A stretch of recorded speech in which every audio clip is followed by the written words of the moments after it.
And this is my day 9 of supervised industry training.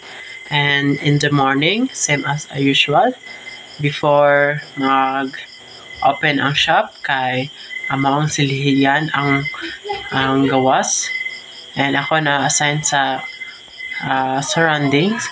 And nanili ko na to. Then after nanili, kay nanarapo ko mga stante and mga sales sa mga owner.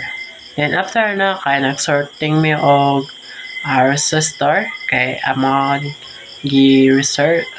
resort og balik kay ang katong resistor kay need siya sort og sakto and i-levelan po siya og mga volume niya kay aron dili ra ma-identify if mangita atong value sa resistor kay very isa siya kay namangod siya 1/4, 1/2, 1 watts, 2 watts, 5 watts, 3 watts and etc.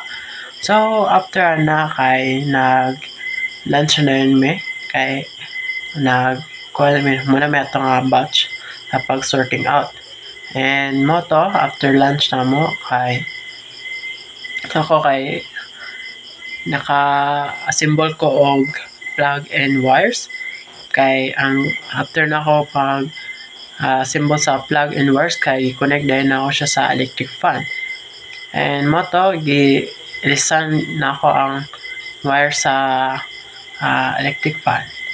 So after na kay solda pug ko o kuan kanang sa board bitaw kwanta siya kanang 1K nga resistor.